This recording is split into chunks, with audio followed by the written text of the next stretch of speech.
Okay, so I think we'll go ahead and get started. This is our fourth session of our leadership series, and today we're going to be talking about conflict and resolution to conflict and decision making and problem solving, all kind of rolled in one big ball because they're all so interrelated. So kind of where did we leave off? So far, we've covered our intro to family leadership, a little bit about the history, what are the competencies of a family leader, and then we talked about planning your journey and introduced you to the to the leadership portfolio. And then we talked about communication, which is actually going to come back into play today. Talked about telling your stories, and we learned about our own communication skills and what bird we leaned most closely towards. And then last week, we talked about collaboration, partnership, and relationships.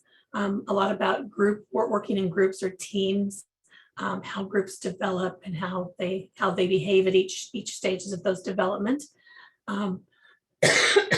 We also talked about collaboration, and then Carolyn was kind enough to share a lot of things about Minnesota and the systems of support there, and things that would be relevant to you guys. So hopefully you were able to take some of those things that she talked about and maybe even add to your leadership portfolio, thinking about some of the things you'd like to collaborate with or that you would like to affect change on, or whatever that might be. So we're kind of building up here as we go, and everything kind of relates back to some of the sessions we've had before. So I think you'll see that a lot today. So for today, our main objectives is we really want to talk about what causes conflict and what makes it even escalate more. We want to think about different responses to conflict. How do we respond when there's a conflict, and think about different ways that each one of those responses might be helpful in any given situation, kind of the pros and cons. We'll talk about a process to resolve conflict and to solve problems. And then hopefully, I don't know if you guys had a chance to or not, but we'll talk about your own conflict handling style. I know Carolyn sent you, I think it was just yesterday, and my apologies for getting it out late to Carolyn. It was kind of an inventory that you can go through, and it's similar to what we did with the communication style. If you haven't done that, I'll give you time at the end to do that, and we'll talk about it. If you've already done it, that's great. We'll still talk about it, get your reaction to that, and help you start to recognize how you respond to different conflicts at different times.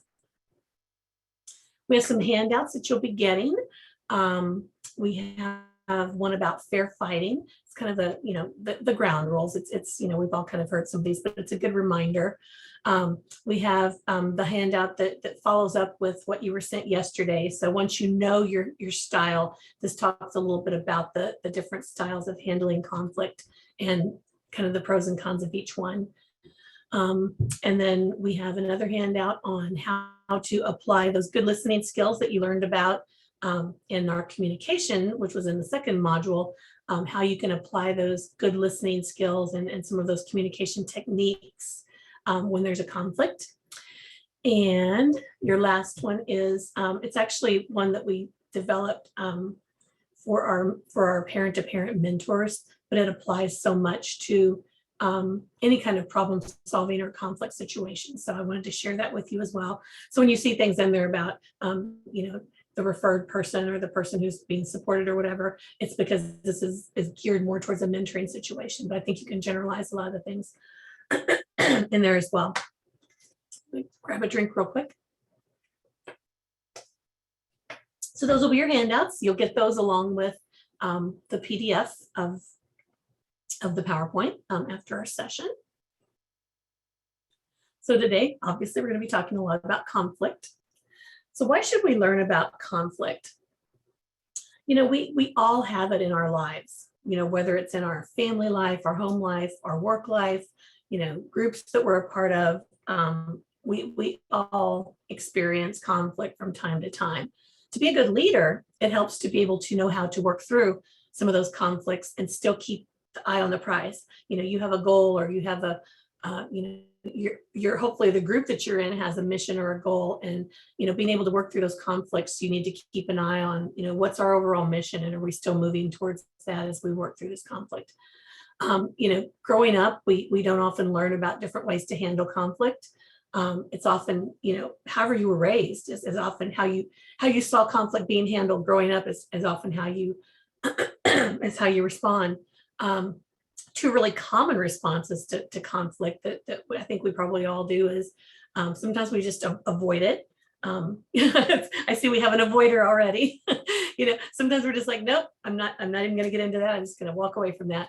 And then other times we're like, right back. I was telling my husband this morning, I went and got my nails done. And, I consider that a really relaxing experience. And there was a person that was sitting at the next station from where I was, and her significant other of some sort, I don't know if he was a husband or a boyfriend or what, was with her, and he did not shut up the whole time he was there. And he was mostly griping at that poor woman. I mean, and she just kind of sat there with her eyes straight ahead. And, he was telling her all the things she could have done better and that she does wrong. And when she goes shopping, she does this and she should have done that. And I'm just like, oh my God, you're stressing me out. My deep down person inside of me wanted to say, could you just shut up so we can all relax? We're trying to enjoy ourselves here and you're ruining it. But I didn't. I actually avoided. I just kind of gave him a couple of dirty glances and just said, you know what? I'm just going to tune it out, and I'm just going to hear like Charlie Brown's teacher's voice in the background and not pay attention. But, it wasn't really a conflict, but it could have been had I opened my big mouth. But so, two basic responses there, could have gone either way. And so we need a wide range of skills and a wide range of different ways of responding to conflict, depending on, the scope of the conflict, what's caused it, who it's with, all those different things that come into play. And then hopefully we can learn how to turn conflict into an opportunity to grow and to be stronger and do better. Okay, so how do we define conflict? So it occurs when two parties, usually people, but it can be groups, perceive, it's a really important word here, perceive that as a consequence of a disagreement, there's a threat to their needs, interests, or concerns. I think the word perceive is what's really important here, because even if something was not meant to be a threat or not meant to step on someone's toes, it's in the eye of the beholder how people perceive things, right? And so if they perceive it as such, then that causes a reaction from them, and then the conflict is on. So, even sometimes, many times, I think unintended things happen that cause conflicts. It's always open to interpretation. Come on, click. If I didn't want it to move, it would move. So when we think about what causes conflict, an analogy I think that's really good is fire. To build a fire, to make a fire, you have to have three things. You have to have fuel of some kind, so it'll burn. You have to have heat, and you have to have oxygen. I've seen so many times, I like to watch Survivor. You guys are learning way more about me than you ever wanted to know, right? I like to watch the show Survivor. And one of the things that they always have to learn how to do on that show is how to make fire. And some people are just abysmal at it because, they'll get their fuel, they'll get the little pieces of tinder, or they'll get, whatever they've collected that'll start the fire. And they've got their sticks and everything, and they've got their little thing to start the heat, to start the spark, right? And they'll start that, they'll start the fire with their little thing of kindling there, and then they'll smother that fire out because they don't let it get oxygen. And so to keep that fire going, you have to have all three of those things. If you take away any of those elements, your fire goes out. Conflict is very similar. So let's talk about the three things we need for there to be a conflict.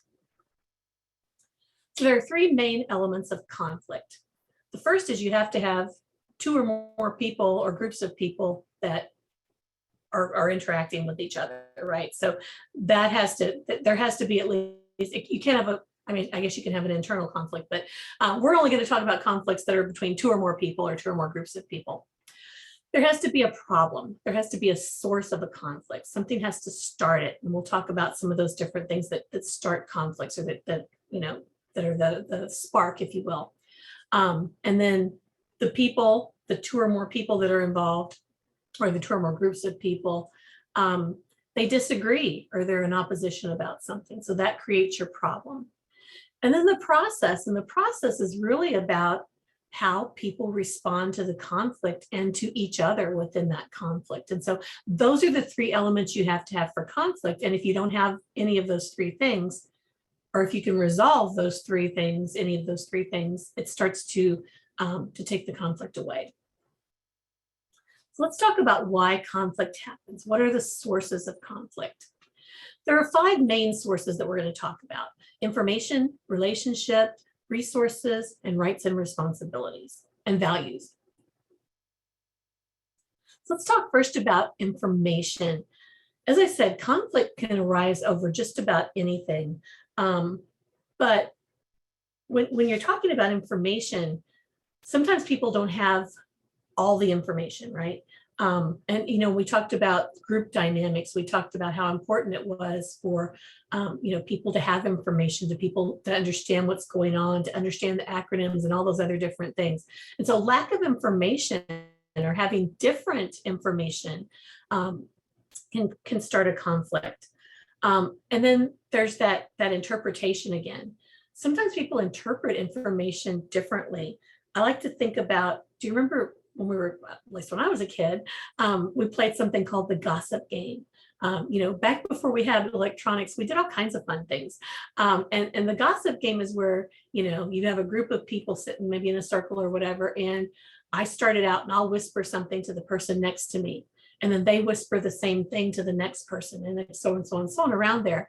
And by the time it gets back to the person that's sitting on this side of me and they repeat it to me, I'm probably going to laugh because it's going to be unrecognizable. And it's just that we interpret it because we're whispering in this case, but information is always open to interpretation. And so people hear and interpret things based on their own needs, their own experiences, their own values, even sometimes, as they take information one way when we really meant it another way. So information can be a key source of a conflict. And then we have relationships. Sometimes we just clash. Sometimes they're just people that rub us the wrong way. If you think about your birds, we talked about the birds a lot, and you've got, for instance, the owls and the peacocks. Peacocks are like a little more fancy free, and they're kind of out there and over the top, and the owls are more organized and laid back. And sometimes when you get two completely opposite personalities together like that, there definitely can be a conflict.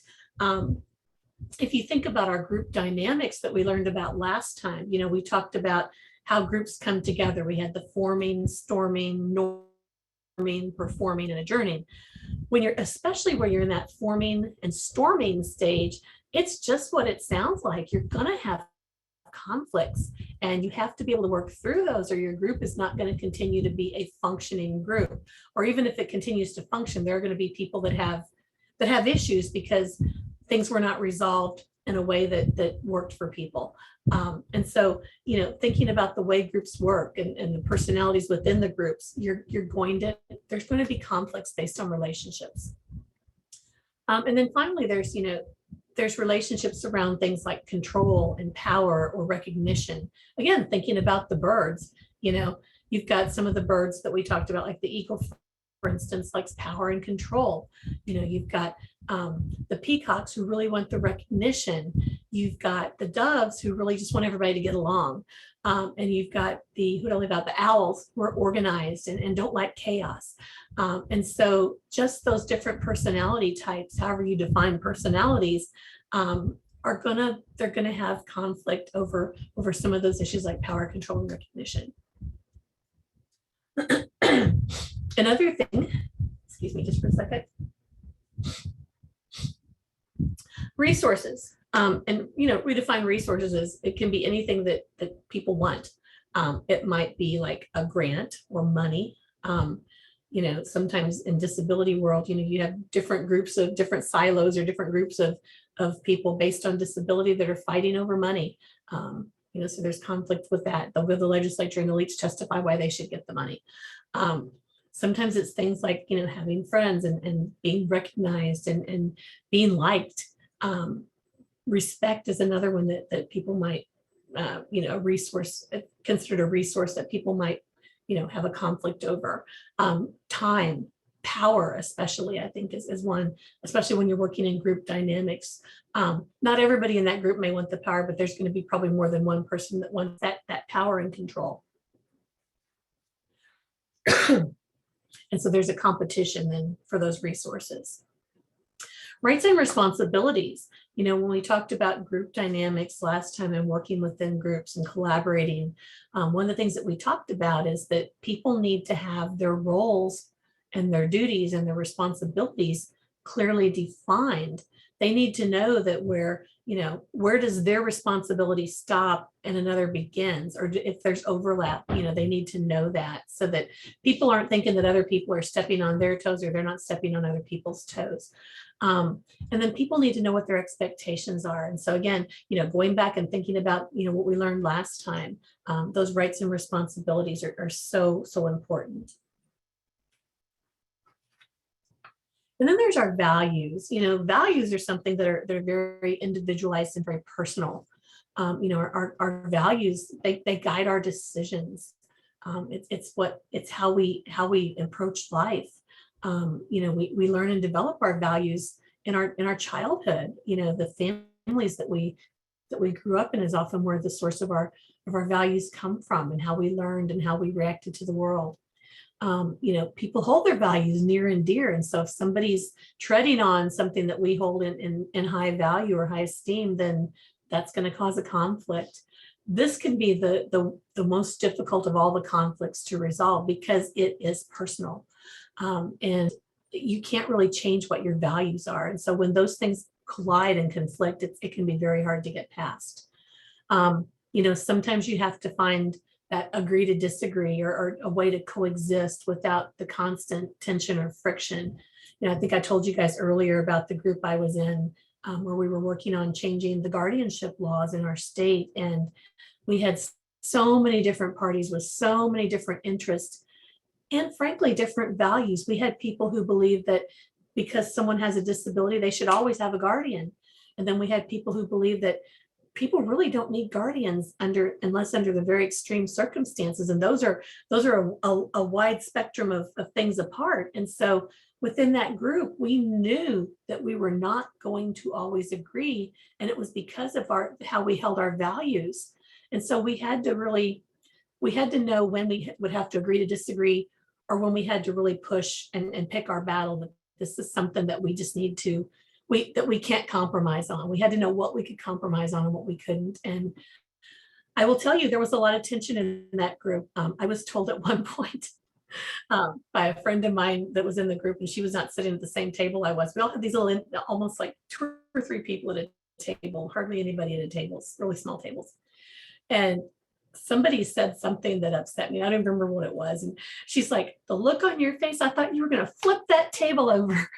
And I'm like, I would have liked to, but I knew that I couldn't do that, because that would not help anything. It would just escalate it more. But boy, the thought was in my head that's like, I'm going to lose my crap here.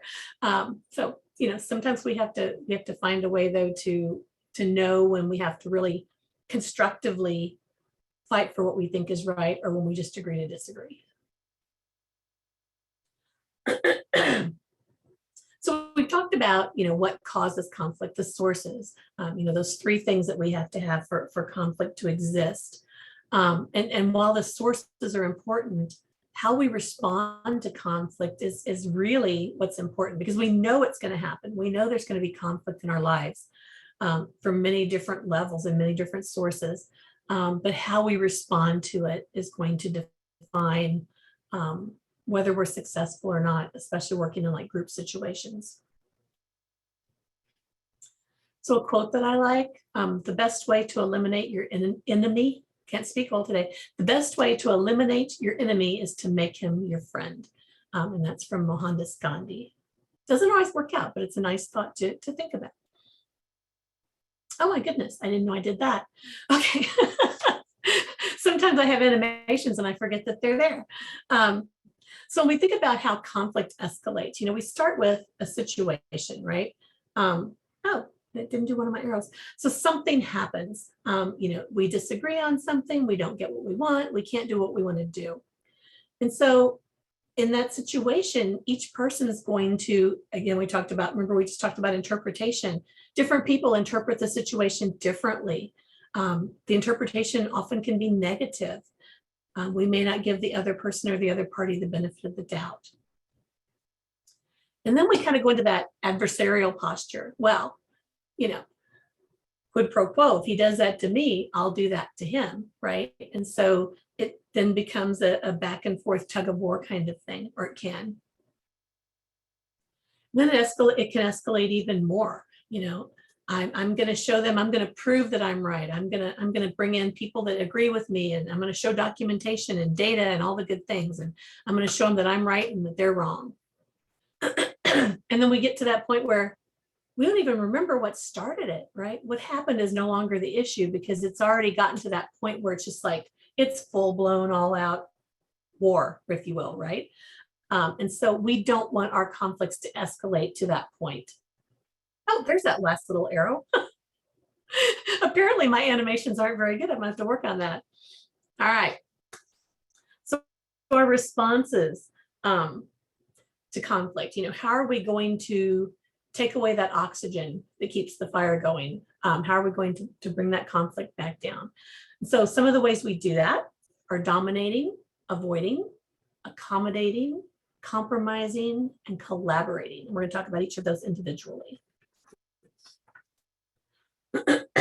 Oh, and we will discuss your style later, because if you haven't already done it, we're going to do that little survey where you find out kind of what your basic response to conflict is or can be.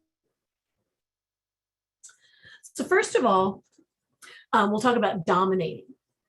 And so dominating is where you're really worried about your own needs, or the needs of your group, if you will, or advocated for over the needs of others in the group.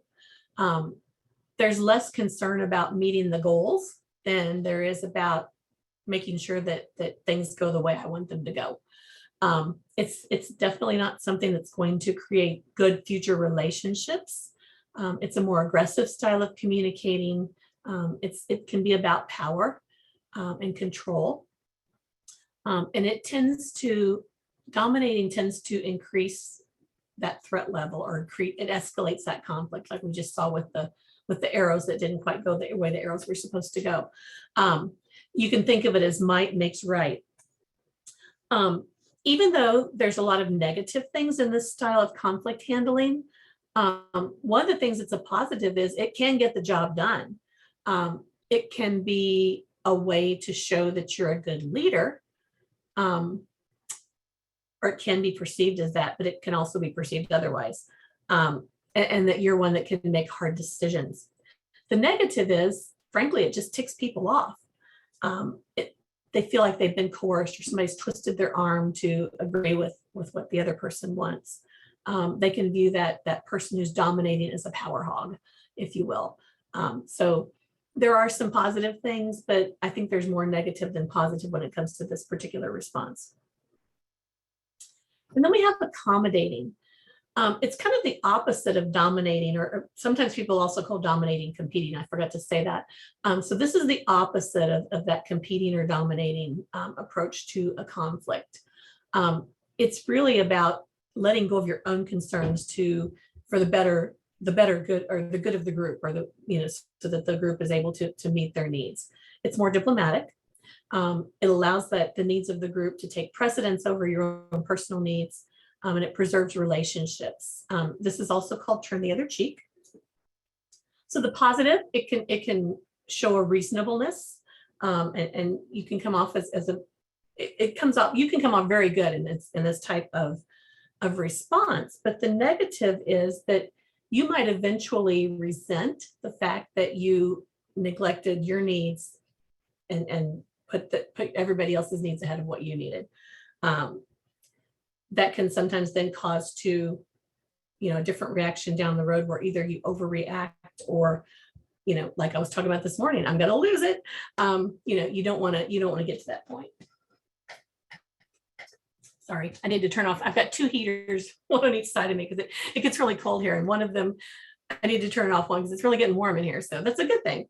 So that's accommodating. So some really positive things about it, it can also be a negative.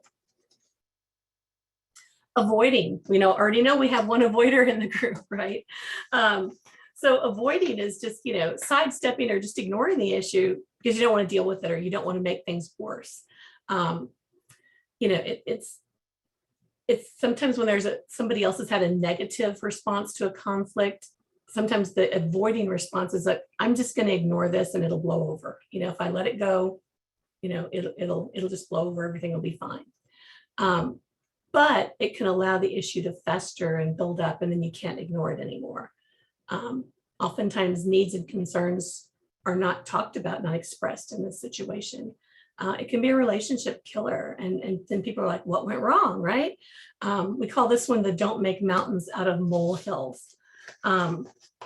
This is one where, for instance, an owl, the owl personality under stress may say, you know what, I'm going to step back and avoid the situation. I think a dove as well would say, I don't want to rock the boat. I'm going to let some things go here. The positive is the problem might go away on its own, or it might resolve itself. But if it doesn't, again, it can get worse. Things can build up by not dealing with it. And you can also look like you don't care. And that's often not the case, but that's sometimes how, again, perception is so strong in many of these situations. And then there's compromising. This is a willingness to make trade-offs, right? I'm going to have a win here, but you're going to have a win on this part of it. If you give something up, you're going to want to get something back though, right? That's a compromise. The results can be satisfactory, but not necessarily satisfying because you didn't quite get what you wanted to get. It's still shaped by your own needs, and you may not always understand the needs of others, but you're at least responding to them and compromising. Still might be a lack of trust and unwillingness to take risk. This is a split the difference one. I think about this one a lot with, again, the group I was talking about that I was in. We had to be willing to make trade-offs. We had to be willing to give up some things and then expect the other side to give up some things. And so there was a lot of that. And there was often a lot of arguing before that. But we would get to that point because we knew that, we had that final goal of, we have a statute that's, 30 years old, 40 years old, whatever it was. And it wasn't working anymore for the state. And we had to change it. So we had to do a lot of compromising, and sometimes it stung, but it also helped us to form relationships that down the road helped us get the legislation passed. Had we not gotten to that, had we not done some compromising, that may not have ever happened. Because one of the groups that really we had a lot of disagreements with, we as in people that were kind of more on the DD, concern side, the people that were often, the opposite of what we were talking about were the ones that actually were able to push the legislation through with another bill that they had. So relationships, like we talked about last time, relationships can be everything, and compromising is a way sometimes to build that trust. It's kind of an I'll scratch your back, you scratch mine type of thing. The positive, there's a focus on fairness. It can provide a temporary or even a longer lasting solution to a situation. And then again, there's that negative of you might come off of it thinking like nobody won here, or that things just, that it could have been better. But overall, it's a good way of responding to conflict. And then there's collaborating. Again, this is, how do we pool our individual needs and goals toward that common goal? How do we keep that as the true north? There's an effort to find the solutions so that everybody has their needs met or their goals satisfied in some way or another. You want to get to that win-win. It requires a lot of time and a lot of trust. There's a chance for reaching consensus and integrating everybody's needs and even opening up some new possibilities.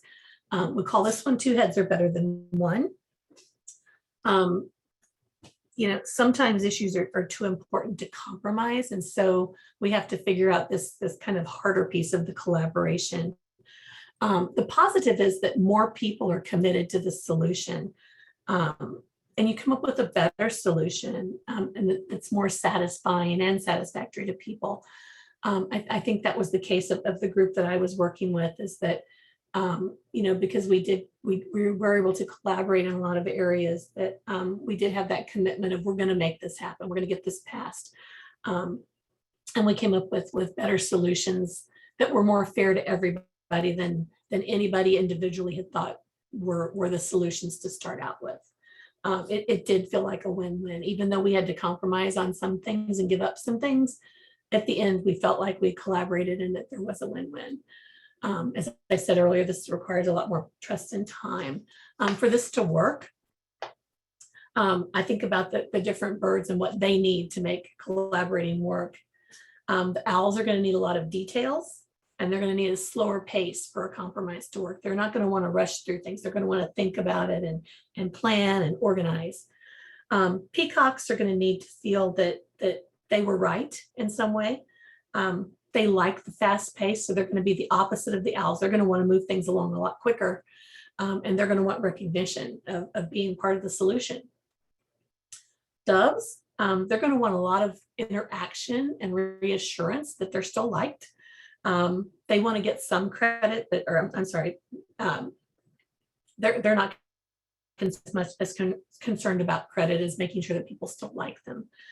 And then the eagles will still need to feel like they're in control. Similar to the peacocks, and this is about their only similarity, they like things to move at a fast pace. They want to get the job done. So they're not on board with the owls taking things really slow. They want to see a fast pace, and they want to see progress being accomplished a lot quicker. They want to see those results. So every one of the personalities that we talk about can make this work. They just need different things out of it, and they need to feel different things from it. So, we also think about what are the consequences if we don't resolve a conflict. And so remember last time we talked about, we had these acronyms, VATNA, WATNA, and MELANTA, or MELATNA. I always want to call it MELANTA. So when we think about it, if we don't figure out a solution to this conflict, what's the best thing that's going to happen? What's the best that could happen if we just let this go and don't resolve it? We also want to think about what's the worst thing that can happen. And then we also want to think about, we've got the best and the worst, and usually the most likely alternative is somewhere in the middle, right? So if we don't do anything, what's most likely going to happen? And I think really thinking through those things helps us to come to a better solution, because we know that there are going to be worst alternatives that, and I'm pointing, I apologize, I do that all the time. There are going to be worst alternatives that none of us want to have happen. We all know we're all going to realize that we're all not going to get the best alternative necessarily out of it. And so, it helps us to clarify what we really want to have as an outcome.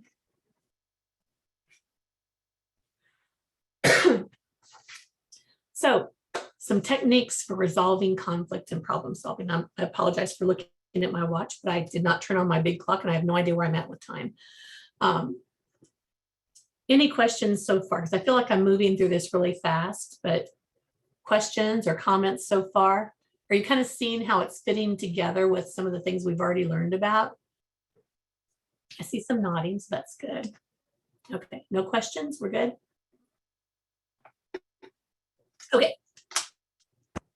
So how do we go about resolving these conflicts? We know what causes them. We know what some of our reactions might be. So what are some techniques that we can use in problem solving?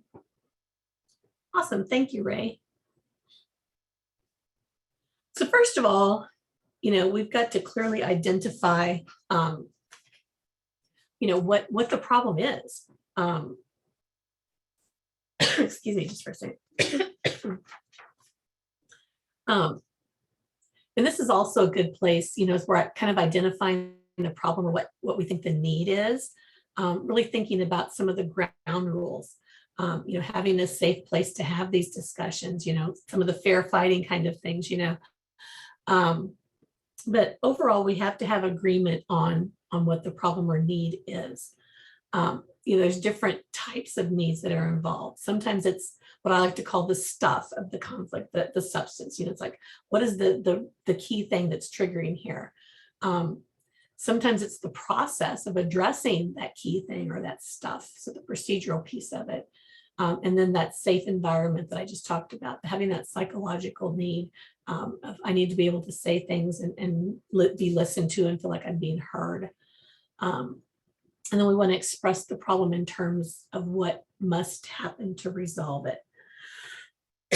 It's also a good place to think about, focusing on strengths, focusing on what's happening in the present, but also the future, and expressing concerns and expressing feelings. It's a good place to get those things out when you're really trying to define what the problem or need is that you need to work on. And then you want to gather information. It may be different solutions. It could be information that we need. We talked earlier about how lack of information can be the cause of the conflict. And so figuring out what it is that we need to have information on, finding out what people's interests and concerns are, keeping feelings and emotions, both yours and other people's, in mind.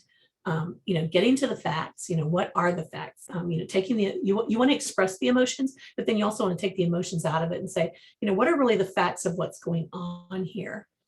Is there any technical data that we need to know about?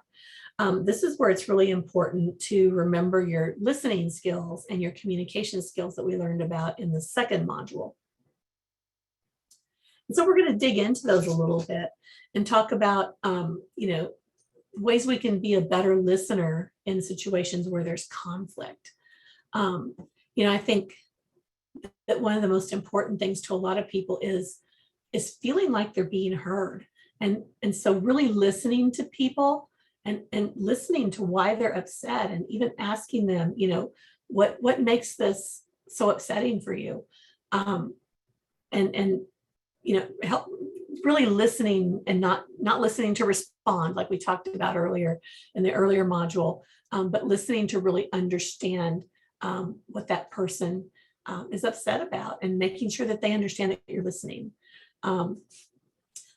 Think about what the person is telling you from their point of view. Take yourself out of it and put yourself in their shoes for a minute and really think about what this looks like from their point of view. Is it money? Is it values? What is it that's the thing that's the most important to them? Again, going back to the example of the group that I worked with, where we were working on the new statute.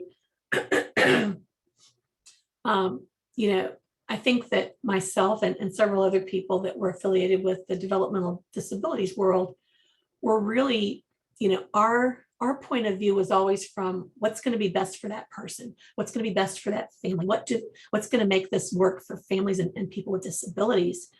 And we had to learn to understand that from other people's point of view, for instance, the public administrators, who often became public guardians when nobody else would step up or be able to do it, and they have huge caseloads and not a lot of resources. Their point of view was resources and funding. They had hundreds of people on their caseloads. They didn't have the amount of people to be able to do the things that would make that person have a better life. They didn't have the money to be able to hire more people to do those things. There were a lot of things they probably deep down as a person wanted to do, but their perspective was, as this is our role, we can only look at it from the point of view that we don't have the resources and we don't have the money or the time to do the things that you're trying to push us to be able to do or have to do with these changes. And so we had to each understand where the other one was coming from and be able to sometimes change the way we thought a little bit. Another thing you can do, and we talked about this, in our communication thing, is to repeat the other person's words. So that's often like paraphrasing, is, saying what the person, sometimes you can just literally repeat back to them exactly what they said, just to make sure you understood what they said correctly. Sometimes, you want to say it a little bit differently, because we all use different language sometimes to say the same thing, different words to say the same thing. With my son, Ben, I tell people, he hates, and I hate watching him do those standardized tests that they always want to do. They have to do them like so many times a year or whatever to keep you on the supports that you're getting. And it's like, they can only ask the question exactly as it's written. But for Ben, it's not that you have to even, hate the term, but dumb it down. It's just that sometimes he needs to hear it a different way. Those words didn't make any sense to him. Well, if that didn't make any sense, say it just a little bit differently, but you can't do that. But in real life, when it's not a test, a standardized test where you have those rules, you can repeat the person what they said back to them, but in your own words, so that you understand, so that they understand, yes, you understood me and you're actually interpreting it and saying it back to me. Or I can make a correction and say, nope, that's not exactly what I meant to say. So I think those communication skills can be so important here. You can ask people, is there anything else that needs to be said? And then let that person have that pregnant pause, if you will. So often, and I think again about Ben, one of the things he really struggled with in school was if people expected him to have a rapid fire type of answer. And, in typical classrooms, if a teacher asks a question or tells you something and you don't respond to it in a certain amount of time, she goes on and asks you another question. That just makes it worse for him, right? And so we had to teach the teachers, we had to teach the kids especially, if they said hi to Ben, even just something as simple as saying good morning or hi, give him a second for him to process that. It takes him longer to process that information and give him a time to respond. Because oftentimes, if they just said hi in the hallway and kept going, Ben would say hi back, but the other kid was halfway down the hallway and didn't hear him. And they were just like, well, Ben didn't talk to me. I guess I won't talk to him anymore, right? So you can see how that can cause a problem. So we had to just tell him, just give him a second. And kids would literally wait and just stand there and wait for him to answer them. And it helped him be able to get better at that and to practice that. That's not the case here, but it's what it reminds me of. We need to be able to give people the grace, or give ourselves even the grace. If someone asks us a question, it's okay to think about it for a minute, or even to say, let me just have a second to process that. And then just take a minute to think about what you want to say. That is totally okay. And we totally should be doing it for ourselves and for other people. Give that person time to think before expecting an answer. This is a big temptation, Oftentimes we want to get our say-so in, right? We want to make sure that we say what we want to have to say. And sometimes we need to resist that temptation and let that other person have a chance to say everything that they want to say and feel that they've been listened to and understood. And then once they know that they've been listened to, they're more likely to listen to us. And so, by almost modeling that for the other person, you're giving them a chance to then listen to you. Oh, I've got a question here. What if the person you're in conflict with is blaming you and being critical of you? That's not a good response from them. I think that's where you have to then say, you're making me feel like you're blaming me for this. I don't know if that's what you really mean to say, but I'd put it right back on them. It's like, I feel like I'm being blamed, or that I'm responsible for everything just from what you said. And that doesn't make me feel good. And I think hearing that, I think sometimes can take people down a notch. It's kind of like, you're hurting my feelings by saying that. It's I feel statements, I think, sometimes help a person understand that what they're saying is not so good, not okay, and it's having an impact on someone. That would be my suggestion. I don't know if anybody else, other people, feel free to jump in. What would be your recommendation if someone feels like they're being blamed or being criticized?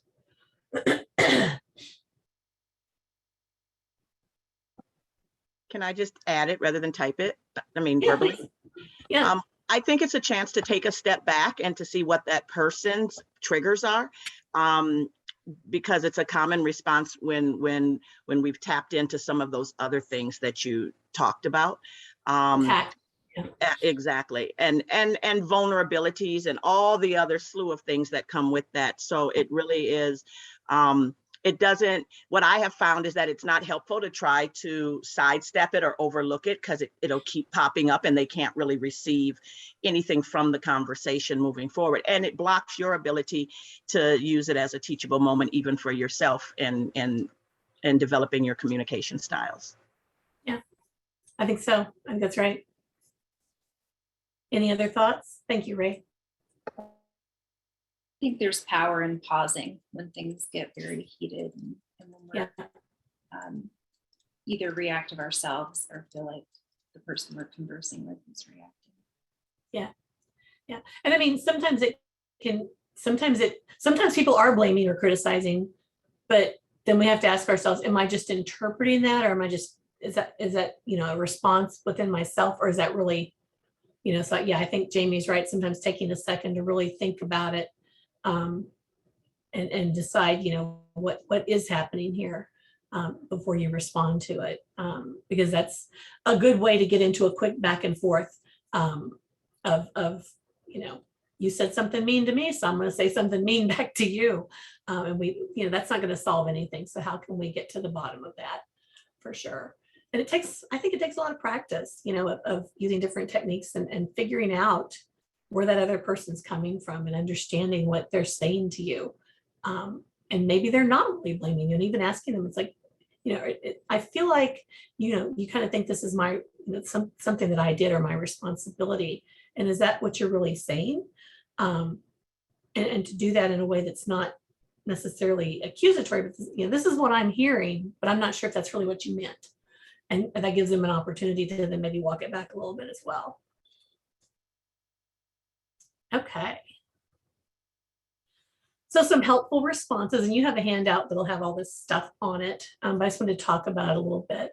I think, encouraging the other party to be able to share their issues as much as possible, saying things like, I really want to understand what has upset you, or what's what is in this case triggered you, or whatever. How trigger is probably not the right word, but what is it that is making you upset, or what is it that's that you don't find okay about this, and then even thinking about what are you really hoping for, what are you aiming for, what would be the best outcome, kind of thinking about that that best outcome, worst outcome kind of thing. Clarifying is another technique that we talked about during our communication module. Rather than assuming things, clarifying what the real issue is, asking questions that help you get more information, and it really lets the other person know that you are trying to understand. Just something as simple as, can you say more about that, or is that what usually happens, or is that the way it usually happens? Can be having some of those, not that you want to say the same catchphrases all the time, but sometimes when you don't know what to say, having something that you can fall back on, as just kind of a response is I think helpful. Oops, there we go. This is what we talked about just a little bit earlier. So, restating what you've already heard so that you're both able to see what's understood so far. Even saying something like, it sounds like you weren't really expecting that to happen. Again, like I talked about earlier, being able to paraphrase, repeat it back a little bit differently. Again, that at least lets people know that you're trying to understand where they're coming from. Reflecting feelings and being as clear as possible. Saying things like, I can imagine how upsetting that must have been for you. And hopefully that gives them a chance to then say more. And then validating the concerns of the other person, even if you're not getting to a solution yet. Helping them feel validated, helping them feel appreciated, can be a very powerful message, if you do it the right way. Saying things like, I really appreciate that we're talking about this, that we're getting this out into the open, that we're able to talk about this, in a calm way. I'm glad we're trying to figure this out. Just things like that you can say that, it's like it's showing that appreciation and that respect to the other person. I think it's always helpful, and you guys know that I love my trajectories, and I did this, you could use the drawing feature. I did this with the drawing feature because I wanted to show you that you can always pull out a plain piece of paper and draw a trajectory, right? You can draw a circle, a cloud, a square, whatever, and think about, what do we really want to have happen here? What's the best possible solution? What are we all aiming for? Sometimes it's even restating why we're here, what's important, what are we trying to get to, what's our goal? And then also thinking about, in the red, it doesn't have to be red, that's just the color I used, but thinking about not just what we want to have happen, but what we're concerned about and what we don't want to have happen. when we were working on the legislative changes, what we really wanted to have happen was have a better state statute that was more reflective of the times and where people live and inclusion and how people live, and that we needed an updated statute to do that. We needed something that would pass the legislature. And we knew if we got too carried away that it would have so much opposition from different sources that we wouldn't get that passed. And so that was always our true north. It's like, is this something that we can actually keep moving forward? What we were concerned about or didn't want to have happen was be stuck with the statute that was as old, as it was from 1983 or whatever. And even some of that stuff that went back to like the 1800s was still in our statute. We did not want something that was going to cause people with disabilities, older people with mental illness to have a worse situation than what they have now, or to not have the good life that they want to live. We also were able to think about things like, what's going well? What are the things that are positive that are happening? And when you have a conflict, it's like, you think about what's important, what's not, what you don't want to have happen, but you also think about what are we doing well?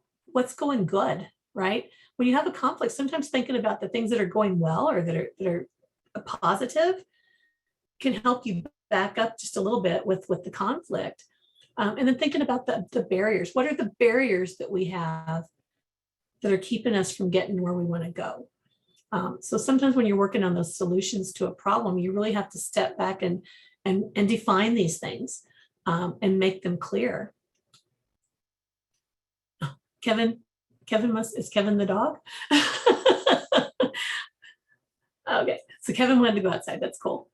All right, so hopefully, again, you don't have to be a genius to do a trajectory or know a lot about life course. It's really just thinking about what do I want, what don't I want, or what do I want to avoid, what's going well, what's getting in the way, and that can be really helpful. And even when you're just thinking about a problem-solving situation, if you're trying to figure something out at home or within your own life, just doing this process can really help clarify some things. And then you want to suggest, what are some of the alternatives? We've talked about, what the problem is, really clarifying where we want to go with this. Then, what are some of the things that can help either solve the conflict or solve a problem? And this kind of crosses into, we're talking about conflict resolution, but we're also talking about a problem-solving process as well. And they can be one and the same, or they can be, for two completely different purposes. So you want to brainstorm ideas, right? And, I always like to say, the ground rule has to be that there are no yeah buts when you're brainstorming. So when you're brainstorming ideas, that means you can throw anything out there, no matter how silly other people might think it is, no matter how unreachable things people might think it is. That's not possible, because the rule is when you're brainstorming, every idea has value. And you don't yeah but it. Later on, you're going to go back and you're going to discuss the different solutions. But when you're throwing them all out there, they all have to be treated as being valid, because sometimes the one that right off the top seems like the most outrageous, so that's not going to work, can often either be the solution or can lead you towards a solution. It challenges you to think differently and to think outside of that, the box we always talk about thinking outside of. When you're brainstorming, everybody should participate in the process, right? I've been in group situations, like in training or whatever, where, you're supposed to brainstorm things at the table, and you assign a scribe or whatever. And I've seen where the scribe is like, well, I'm not going to write that down. That's stupid. No. Everybody's idea gets written down. That's part of the deal. You're brainstorming. So everybody has to feel valued and be able to participate in the process. Because if they're not going to write down your ideas, you're going to stop talking. Or you're going to get irate, and it's going to escalate things. Be open to all suggestions, again, without prejudging or evaluating. You can do that evaluating later, but you're just trying to figure out and generate ideas. It's okay to make lots of suggestions, give lots of ideas, and I think that's helpful even within our own, your own personal bubble. If you're really thinking about, I've got a problem I need to work on, or there's just something like, I want to go buy a new car. Well, I'm gonna sit there and I'm gonna brainstorm all my ideas, no matter how outrageous they might be or how unreachable they might be. It's like I'm gonna think about all the things that need to happen or things that might get me there. Again, when we think about some of the resources. I like to look at the integrated support start. And if you're not familiar with this, it's really just, it's the way we all think. And the more you consciously think like this, the better you get at it. When there's a person with a disability involved, we often go straight to what are they eligible for? That's our solution. That's our nexus of where we're going to get our best solution. But that's leaving out a lot of things. First of all, there's usually not enough services to solve all the problems or to get that person everything they need in life. You have to think about other things. And when we're thinking about even conflicts and things, we have to think beyond just the obvious. But, when you're thinking about, problem solving with a person with a disability or with a family, you always want to think about what kind of supports or services they have that are available to them. But what else is there? What are their own personal strengths and assets? What are their skills, the things that they're good at, their life experience? That lived experience is so strong and so valuable in people. What do people like and admire and think is great about that person? Do they have certain assets or personal belongings that can be part of a solution? What relationships do they have in their life? Do they have family and other people that they love and care about, or that love and care about them, friends that they spend time with, acquaintances that they may not know as well, but that can be part of a solution. Technology, we all use technology, so why aren't we using it when we're thinking about problem solving? There's all kinds of personal technology. We all have our cell phones and our iPads and our whatevers, our Apple Watches or Fitbits. What kind of adaptive equipment can help people with their day-to-day? What kind of environmental technology like cameras and different things like that? I had to shut my phone off because my Ring doorbell keeps going off every time a car goes by. So sometimes technology can be a little bit of a bother, but it's also really nice when somebody comes to the door, I can see who's there. Things in the community, things that anybody can access in the community, and all those things working together can often get us to a solution or to help us solve a problem. I was talking with a friend one time. She has a son that has Down syndrome, and he was just a young adult at the time. I think maybe he was 20, 21. And her family had originally been from Greece. And so as a child, she had traveled back and forth to Greece a lot of times in the summertime. And so she took her kids, not every summer, but her kids had been back and forth, overseas with her, and they know about flying on airplanes and everything. And Evan, who had Down syndrome, did as well. But they were wanting to go to the next level. And so he had an aunt who was going to meet him in, I think, Spain, was where she was going to meet him. And then they were going to drive to Greece or whatever. And he was going to fly alone for the first time. And so, we were talking on the phone. She had done all kinds of things. They had like set up chairs and made it look like the airplane and has like seat numbers on them. And he would have a ticket where he had to find his seat, and find the right seat in the right aisle and everything. And they practiced on how to do the seat belts and all the different things. And the problem was he had to change planes somewhere on the East Coast. He had to get off the plane. There was like a 2 or 3 hour layover, and then he had to get back on the plane. And they practiced that, but she was worried that because it was such a lengthy layover, he would either wander away from the gate and forget to come back, or not be able to find his way back, or not get back on time and miss the plane. And so we were just talking on the phone about all the different things that could be done. And we talked about, well, do you know anybody in the area that could meet up with him there? Well, that's a problem though, because you can't come into the airport unless you've got a ticket and da. So, we had to shoot that one down. And, we talked about all the things that she'd been doing to build his own strengths and assets and his ability to do things.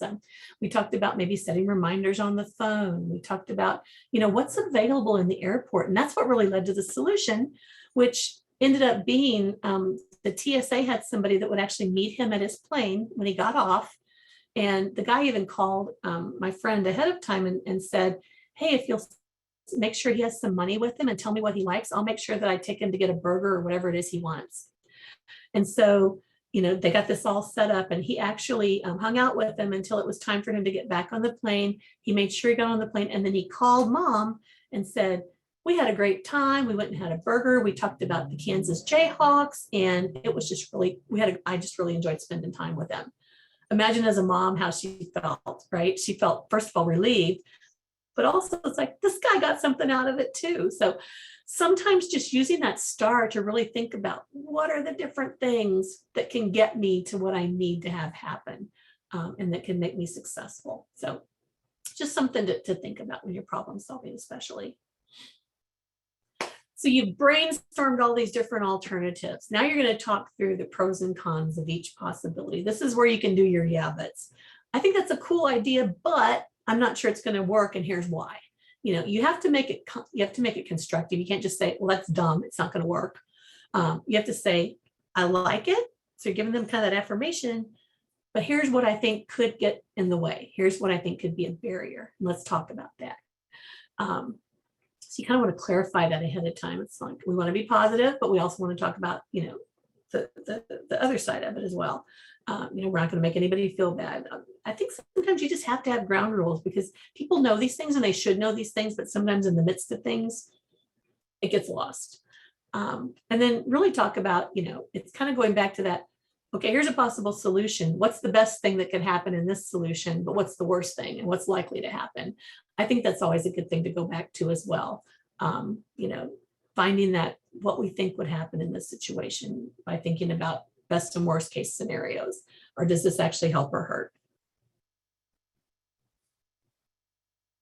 Okay, so then you're going to figure out what is your best solution. It might end up being a combination of things. If you're in a group situation and you need full agreement, you need to decide if you need full agreement, if majority is going to rule, if you have consensus. Again, that's what we did in the group that I keep talking about.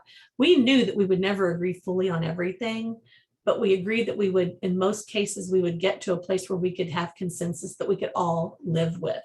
Not exactly what I wanted, but it's not the worst. And it's not the best, it's not the worst, but I could live with this thing in the middle here. So you kind of have to decide what your consensus is. And we actually stated that at the beginning. It's like, there's so many different personalities here. There's so many different people that have many different concerns. We know that majority rules is not going to be the best way to go. We're never going to get full agreement, but we have to get consensus. We have to find the solution we can live with. You have to ask yourself, is your solution fair to everybody? Is it as balanced as you can make it? Is it realistic? Is it specific enough? Does it say enough detail so that you really know what's going to happen? And is it future oriented? Does it address things like, well, what if this arises in the future? What if another thing arises that this could happen? Have we thought about, down the road a little bit? And then you really want to think about, how's the plan going to be carried out? Back to your roles and responsibilities, agreeing on who's going to do what, so that there's no conflict that comes out of that. Well, I thought so-and-so was going to do it. Well, I thought so-and-so. We do this at work all the time. It's like, no, we need to define who's going to do that every time after a meeting, because so-and-so thought that this person was doing it and vice versa. And maybe they thought somebody else altogether was doing it. We have to define those roles and responsibilities, get agreement on the steps, find out if there's enough time, energy, skills, and resources to make it happen. Speaking of time, just checking the time, I'm going to make sure there's plenty of time for you guys to talk, and keeping communication open as we go through things. Then you want to think about just evaluating how did it go, what could we do differently? This worked well, this didn't work well. Have we learned things that will help us with future conflicts or issues that come up? Things to remember, knowing yourself, always being aware of your own triggers, your own emotions, your own feelings, and being able to kind of separate from those sometimes. Controlling your anger, resentment, and other emotions. Kind of like this morning when I controlled myself and didn't tell that guy what I really thought of him. Have a personally affirming environment for yourself. Make sure you're getting enough sleep, eating right, exercise if that makes you feel better. Under stress, those things, it sounds cliche, but those things really can help. Use your active listening skills like we talked about. Clarify not just your own feelings, but other people's feelings. Remember to think about all the underlying things like other people's needs, interests, and concerns. Seek first to understand what the other person's issues are, what they're trying to say, and then be understood. Make sure that you're understood as well. Use I messages. I think sometimes, like I said earlier, it seems like I feel like, can really, it's less attacking to other people to say, well, I feel like blah, blah, blah. That's how you feel. That's great. But you're not telling me how I have to feel. And then don't get sucked into treating conflict as I have to win, because then nobody wins. We want to think as conflict as of opportunity, of coming up with even better solutions, of building relationships and building trust. I think if conflict is handled right, that it definitely does those things. Okay, so no judgment whether you did or did not. Did anybody have a chance to fill out the conflict handling style thing that we were sent you yesterday? I see some nodding. If you didn't, if you want to take a couple minutes and do it now, because I think we have enough time to take a few minutes to do this, and then we can still talk about it and have time because we've got to 1:30.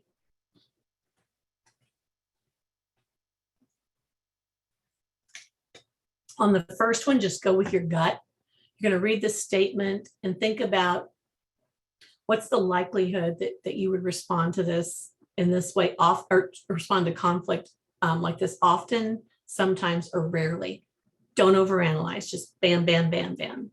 And again, there's no judgment, because I think we all sometimes handle things at different phases.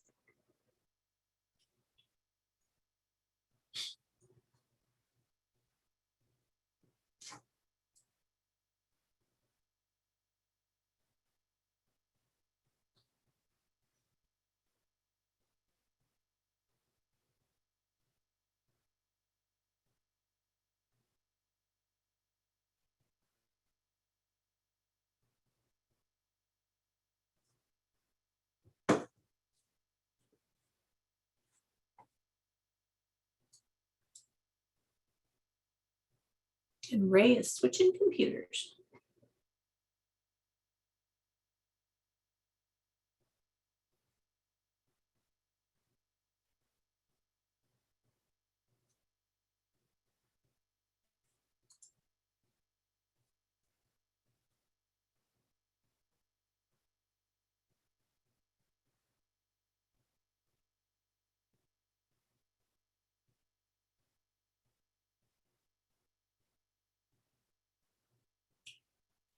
So when you get done with that first part, you're then going to go back and you're going to take your numbers from each question and you're going to write them in the corresponding number where I have it circled here. So what number did you put for number one? What number for number two, et cetera, et cetera.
So once you've transferred all your numbers, then you add up the columns and you see what your totals are in each column.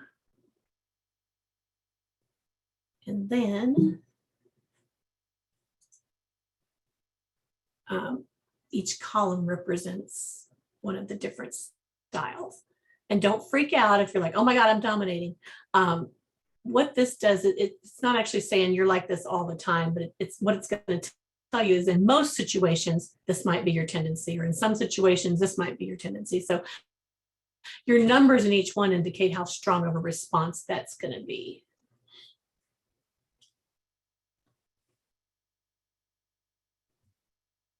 Jane, this is Nicole. Uh-huh. Am I allowed to give my answers or make a comment on it?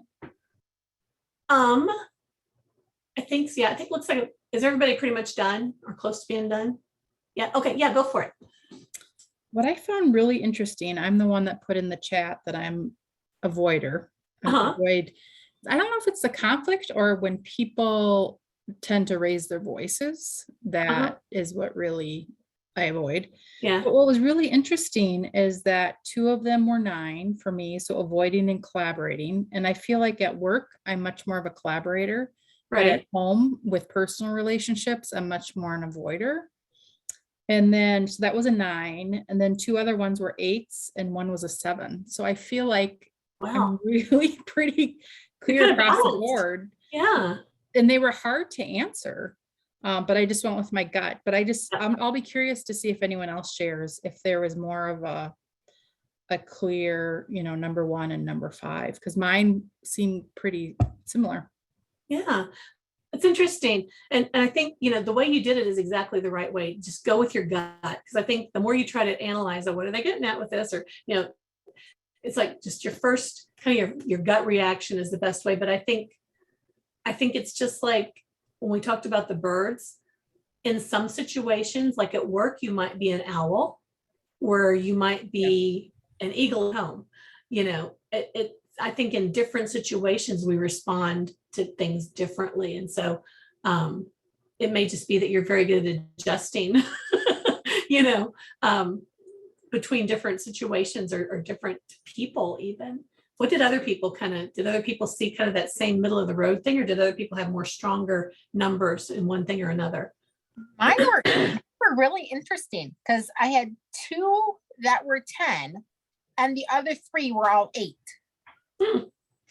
And it's really interesting because the 2 that were 10 were collaborating and avoiding. And Is that pretty accurate, do you think? it's very accurate that I'm either, okay, how can we all agree to almost agree to disagree? Yeah. That we're all gonna have our viewpoints. We all need to listen. And that everybody has their own opinion, but it's very interesting that I was collaborated and then avoiding. And that's how I am. It's like, okay, how can we work all this together? And then there's those situations you just go into them and you're just like, I'm just gonna go there. not even gonna go there. I'm just gonna keep my, like you said, that flipping the table situation. Like, I'm just gonna sit here, keep my mouth shut, keep the all the little comments are gonna be in my head, and hopefully I don't accidentally blurt one out. Because you're describing me to a T in many situations. It's just like, oh, you're just sitting there, you're going, what? You just want to yell, what in the are you thinking?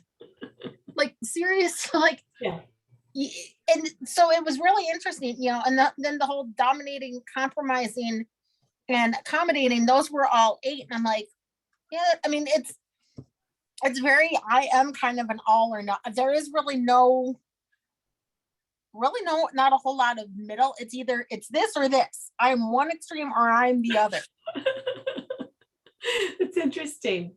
I love that. And I like, it's what's interesting to me is that you're like, this really is how I am. So that's very cool. Because you never know sometimes with these things, it's like, yeah, they're an instrument that people use and that's somewhat proven, but then it's kind of like, I don't know.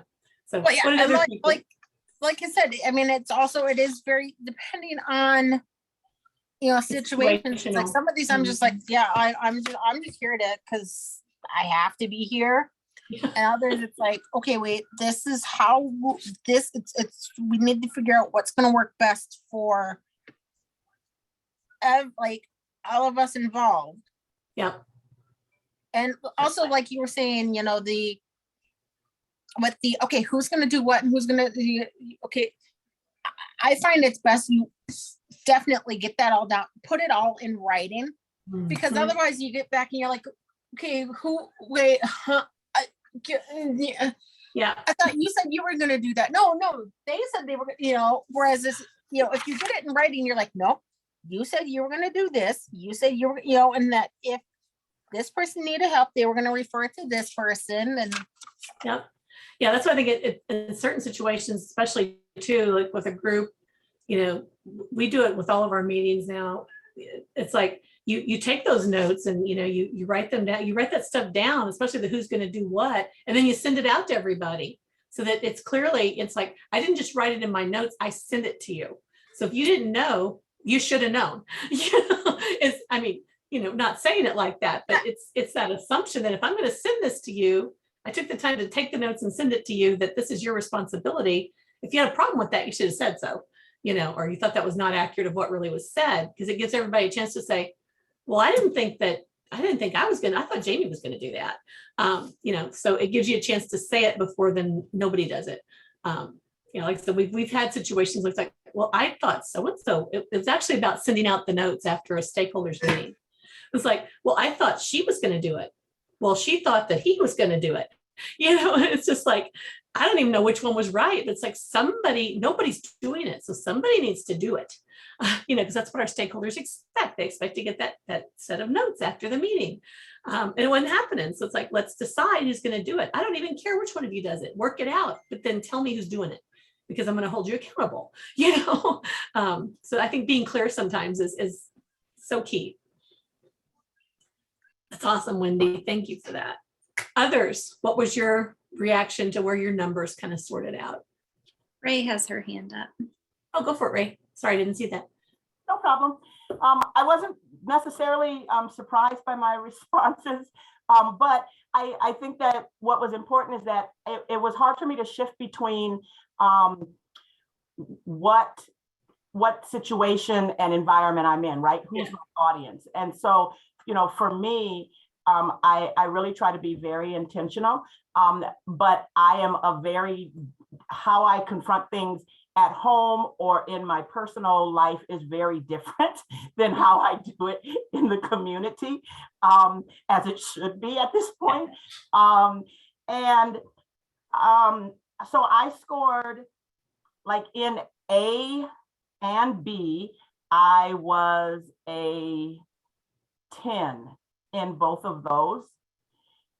So I'm trying to see, and then in 11, in C, I was an 11. So I did it really quickly so I could get my numbers in, but I'm not sure how to make sure I'm assigning it correctly. Yeah. I mean, you might do it again just with a clear, even sit down and think about, you know, at work or in group situations, not at home.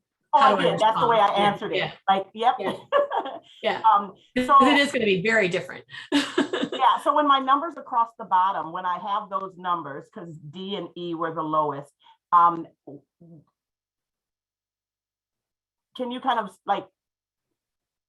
Well, I think for to me, that would be very telling that it's like, you know, you want results, right?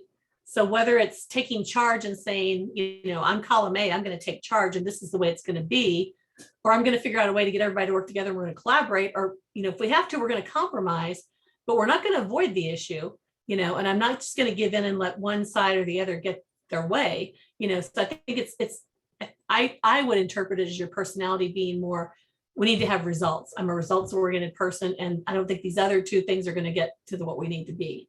Yeah, I'm a straight shooter, so you know, I'm going to do my very best to keep it in a way that it can be received.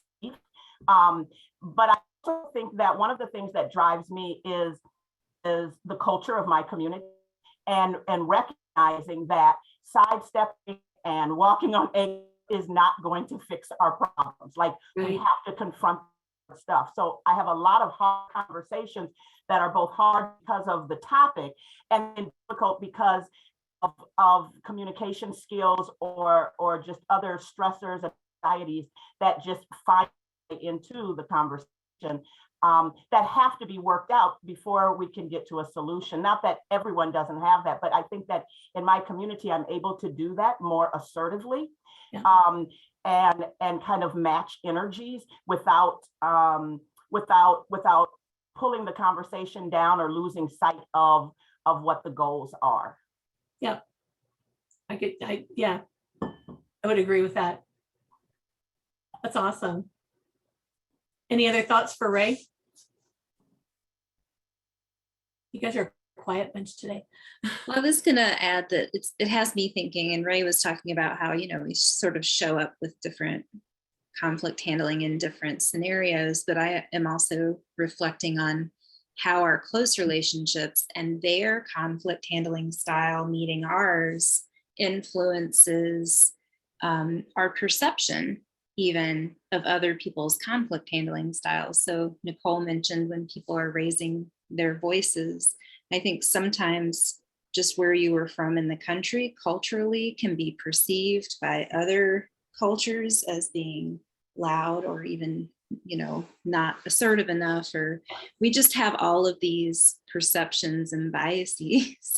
So I was pretty even as well around dominating and collaborating and compromising, but it's just been making me reflect on my personal relationships and how that impacts how I show up. It's awesome. Yeah. These are, like I said, this is supposed to be totally non-judgmental. It's like, it's not saying that one's bad and the others are good. It's really helping you reflect and really think about how you do respond in situations and how it's different from situation to situation. I think sometimes it depends on the goal, right? What is really the end goal here is going to, I think, sometimes dictate, if it's a long haul, like with the group I was in that I keep talking about, it's like, we knew it was going to be, we met for we still meet now that we've even got past, we're like, what are the next steps? But it took us like 6 or 7 years to get this legislation. So we knew this was not going to be like we're going to get this through this year and blah, blah, blah. We knew this was going to be a long relationship. And so we gave each other, I think, a lot more grace because we knew we had to, if we were going to get to an end result that we wanted, we had to be in it for the long haul and to really make this, we had to work through a lot of things. Whereas it's a shorter term thing, there may be more of a case for, we just need to get this done and move on type of reaction to things. Go ahead, Meredith. I think that it's interesting what Jamie was saying, because I think back to, how a lot of us were educated and raised, there wasn't as much discussion about collaboration and compromise. I mean, a lot was focused on you as the individual. What are you good at? How can you improve yourself? How do you get better?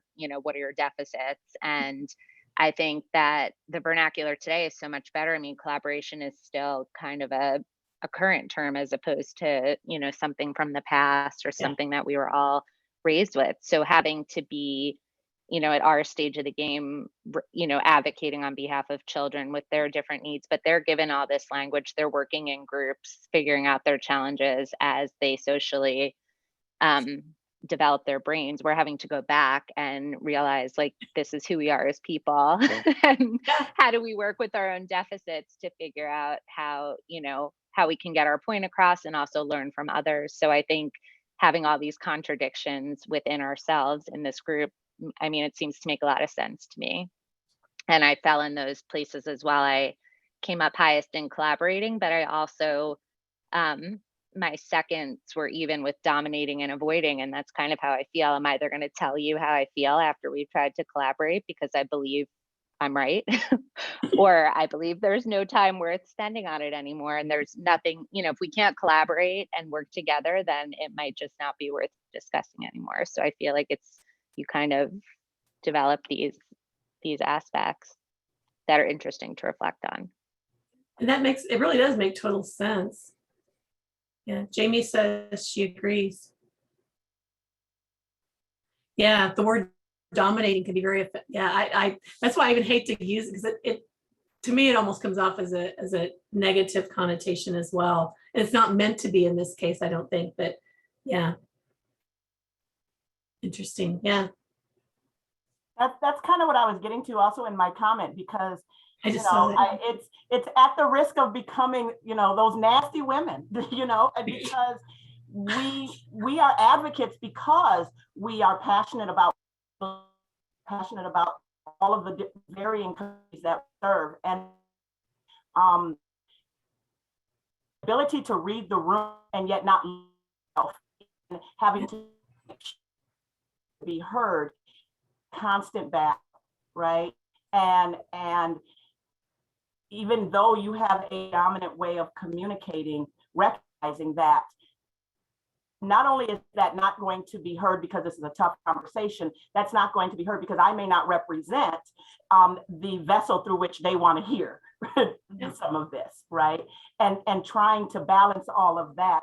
I feel like it's one of the many complications that we as women first, really in any kind of leadership or any type of advocacy situation, always have to navigate landmines. Yeah, no, I agree with you. Not, and it's the biases because of our, because of being women. It's the biases based on race. It's biases based on, even what part of the country you come from, or, what sort of a family you live in, or, there's so many different biases out there that I think people react to us differently. And then how we, it all factors in, I think, as well. So really great discussion, you guys. We're at time, but did everybody get a chance to talk about their, I think I heard from everybody. Did we lose Carolyn? We did. Oh no, she's still there. I'm sorry. Carolyn, we haven't heard from you. Anything you want to add to the conversation before we go?